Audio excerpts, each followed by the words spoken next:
So there is the whole process of the idea, then there is the process of writing, and finally there is the process of taking it around to the various publishers and saying, will you publish my book, will you publish my book, will you publish my book? And at each stage the publisher says, we will only publish if you have already published 2 other books. And Padmini's question is, what happens if I am a first-time author? Who's going to publish me then? There isn't anybody like that. So finally it comes around to the travails of self-publishing. And then it is not only self-publishing, it is self-layouting, if there is a process like that. How do you define the layout of the book? Then self-marketing, self-promotion, which as Cambrams we are total failures at. I'm sure if it had been given to a Punjabi just with the cover, they would have gone around, sold the film rights in the Scandinavian, and then started off writing the book. But then we are Cambrams, we are told, ayyo, idella drishti vizhrumma modalla ettu pohade. எழுதின அப்புறம் முதல்ல விஜயதசமி அன்னைக்கு அம்பாள் முன்னாடி வச்சுட்டு அம்பாள் முன்னாடியே தான் இருக்கும், அதுக்கப்புறம் it's never going to go anywhere. So this humility that we are brought up with as good Cambrams, and this frightful scare of the drishti or the evil eye, is something that we may have to discard sometimes. So finally self-marketing, and then self-pricing. Everything is here. So what is it that the author does not do at the end of the day? They've been involved at every stage of the book, including the selling of it, and finally if it sells, very good. If it doesn't sell, the author is once again blamed. Woodhouse writes about how there is a formula. If an editor accepts your book, take 1 more book to him. If the editor rejects the book, take it to another editor. This is the only formula that Woodhouse gives. And Dickens, incidentally, a book, very, very readable, and I'm not going to let out everything that is in the book.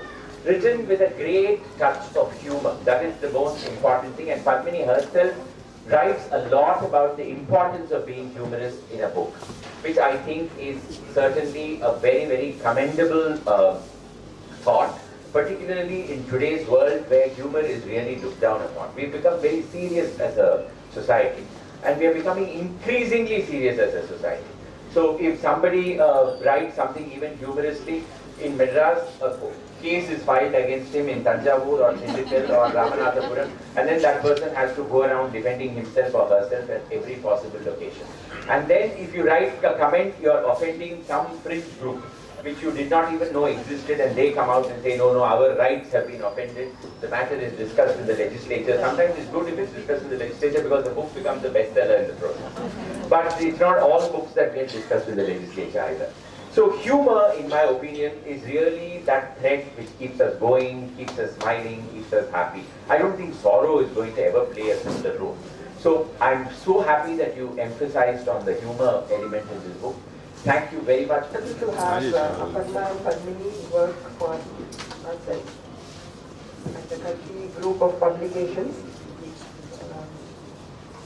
Aparna she first wrote a serial for Gokulam English magazine for children. Unfortunately, it's not in publication now. It needs to be published now because the ends don't meet.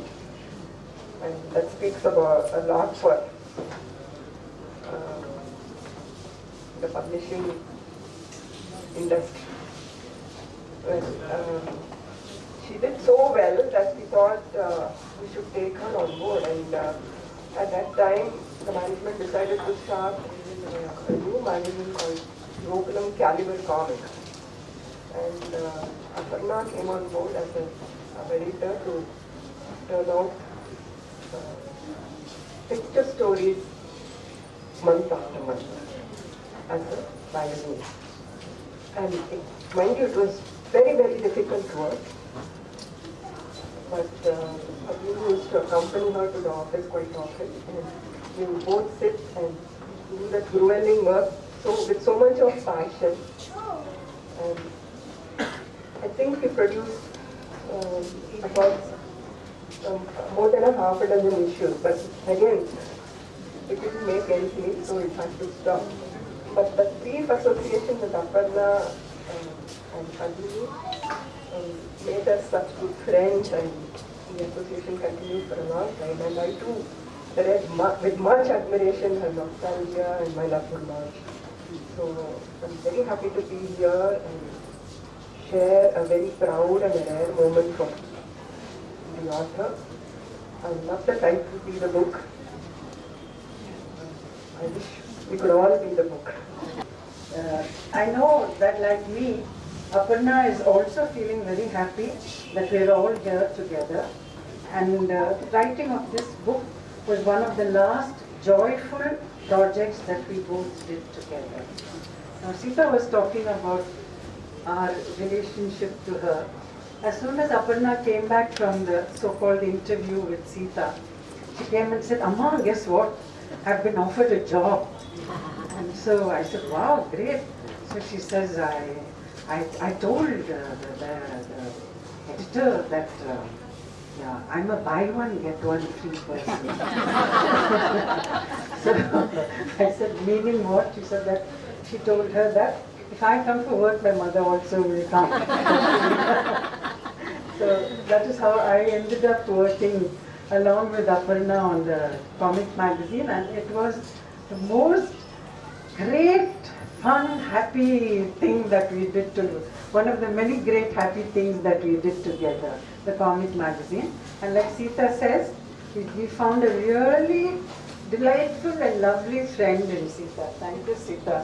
So now I was a little scared that Sriram may say all the things that I have planned to say. Fortunately, though, he said that I had quoted so and so and so and so. He didn't tell you what the quotes are, so now I'm going to tell you what they are. Now, the first thing is we think of ourselves as authors, right? So, who is an author? Now, our description is that an author is one man, or in our case, two women, who tries to conquer a series of diabolical opponents like the editor, publisher, distributor and critic to reach his target audience, the reader. Okay, and the editor is a person who, in the pretext of setting your book right, converts it into an unidentifiable entity.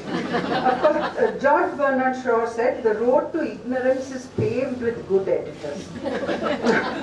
Now, when you talk about a publisher, there's this anonymous author who said that if Moses were to come down the mountain now, he would be with the 10 commandments, he would be spending the next 5 years of his life searching for a publisher.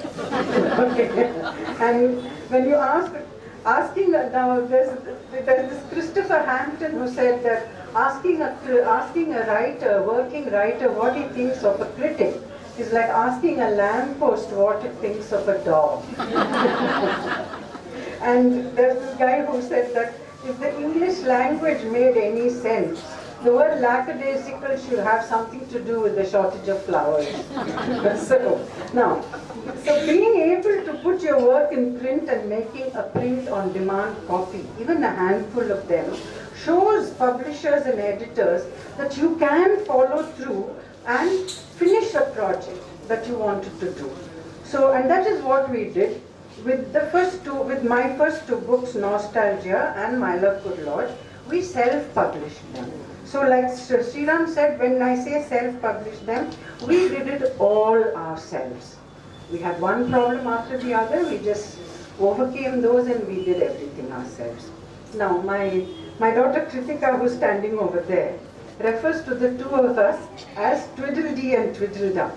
Since we spent so much time working and just being together, we behaved like two identically wired robots, you could say. So, wondering what to do next, we both simultaneously said, let's write a book on self-publishing. After all, we have so much experience. So that was how we started writing this book. Now, at this point, I want to thank Kritika. Not only did she design the book cover, but she suggested the tagline, the self-publishing route to self-discovery. Our book was supposed to be a self-publishing book first. Now, having given us this tagline, she helped me to increase the scope of the book to its present form, which is much more than what we had planned in the beginning. This new book talks about the roller coaster ride we went through in our efforts to self-publish those two books. And this has every type of pointer on the do's and don'ts of self-publishing, on life, about ourselves, about the publishing fraternity, and I in particular went through a period of intense self-discovery. So I think Sriram has told you all everything else about the book. So I'll stop by saying that I hope you all enjoy reading the book as much as we did writing it. Now I have to look at Ashwin and say, Ashwin, are you going to save me now from my problem? I forgot to bring the... Yeah, there. Thank you so much. Okay, so now this is something else. Now Aparna and it was Aparna's and my dream to start a community blog for people who enjoy writing and want to share what they've written. People who just write for the joy of writing and nothing else. And so she named it Penning for Pleasure. And I started the blog after she passed away. And surprisingly, we received almost 60 entries by the time we came to the month of June. So I didn't know how to go about expanding the scope, the number of people who would contribute. So I thought maybe starting a competition would do it, and we had a competition. And finally we got almost 20 to 22 entries. And I thought it would be a good opportunity now to announce the prizes, because some of the people who contributed were from outside Madras. Some of them or their relatives are here, and we've always been supported with full force by Odyssey from the day I came to him with my first book. By the way, I might still tell you this short story. I came there and I told him I have this book, and I have 75 rupees to give you. And he said, ma'am, we take 40%. I said, so how much is 40%? So he gave me some wild big number, and I almost died on the spot. I said, oh my God, 40%? He said, all shops take 40%, ma'am. Didn't you go to a publisher? I said, no, I went, but nobody answered. Then he said, okay, yeah. And he gave me a list of people, and like Sriram says, you go there and they'll tell you, we'll publish you if it's your third book and things like that. All that happened. And he said, come back to me if you don't find anybody else. And he kept my books on his shelf in a very noticeable place with the 75 rupees as his commission. So, the backing that I've received from Odyssey, Doc, hi. So so we are giving away gift coupons from Odyssey as prizes for this competition. So I just announced the prizes. The best short story was Tejaswini Vardachari. She's not here, she's from Bangalore. I just want to say that hers was the most outstanding entry in the whole competition. It was a story that kept you guessing till the end. Who is this husband she's talking about? Okay, and since y'all can read it in my blog, okay? Now, the best article goes to Banu Ramaswamy, who happens to be Indu's elder sister. So Indu can receive the prize on her behalf. My mother has always thought Padmini is the fourth sister, but I swear this was done independently. Yeah, oh, by the way, I didn't judge any of the competition. I didn't judge anything. I gave it to a total outsider to judge. Swear by heart, or whatever you call it. So then, now the most humorous article was Air Vice Marshal M. Sundaram. His daughter is here, I think. Please come and take the prize. Now the best children's prize went to Diya Shah, who wrote a poem when she was 11 and a half years, The Waterfall. It was just outstanding. The child is 15 years old now, but you just cannot imagine that a girl of 11 and a half would have received that. Her grandmother is here. Please come and collect the prize, Nina. And we decided to give all the children who participated a prize, because we think children should be encouraged to should be encouraged to participate. So it's a great experience releasing this book. It's a book about an author's journey, about writing the book and then all the processes that the author goes through to make it finally a published product. It's an exercise in self-publication at the end with a very, very moving personal story behind it. So now it's over to the author, Padmini. I think this was the last project I did with my daughter, and it's a very happy book in the sense that it was something we did so joyfully together, and it was a very big learning lesson for me because I went through the process of discovering how I would continue living without my daughter there to support me. So that is why it was not just a self-publishing book, but it was a book on self-discovery also. Not just self-discovery, but in my case, it was self-recovery also. சந்தோஷம் கொடுத்தது எனக்கு இது நானும் என் பொண்ணுமா சேர்ந்து கடைசியாக பண்ணின புஸ்தகம் வந்து இந்த புஸ்தகம் வந்து நாங்கள் முதல்ல செல்ஃப் பப்ளிஷிங்கை பற்றி என்னெல்லாம் நாங்கள் கஷ்டப்பட்டோம் எப்படி பண்ணணும் அப்படின்னு பாயிண்டர்ஸ் எல்லாம் கொடுத்து ஒரு செல்ஃப் ஹெல்ப் புக்காக எழுதுறதா ஆரம்பித்தோம். ஆனால் கடைசியில் வந்து எந்த காரியம் பண்ணினாலும் அதோடு நம்ம வந்து கொஞ்சம் ஏதாவது லேர்ன் பண்ணுவோம். நம்ம வந்து that is we learn. நாங்கள் வந்து முன்னேற்றமும் ஏதோ கொஞ்சம் நடக்கிறது நம்மளுக்கு. அது மாத்திரம் இல்லை, பாதி வழியில் என் பொண்ணு இறந்து போயிட்டா. ஸோ எனக்கு வந்து என் பொண்ணு போனால் நான் என்ன பண்ணுவேன் அப்படிங்கிற ஒரு துக்கத்தில் இருந்தப்போ நானும் அவளும் பண்ணிட்டு இந்த புஸ்தகத்தை நான் முடித்தேன்னாக்க தான் எனக்கு வந்து மன திருப்தி வரும் அப்படிங்கிற எண்ணத்தோடு எழுதின புஸ்தகம். அதனால் இதில் வந்து செல்ஃப் ஹெல்ப் மாத்திரம் இல்லை, ஸ்டோரி ஆஃப் ஆர் லைஃப்ஸும் சேர்ந்து வந்து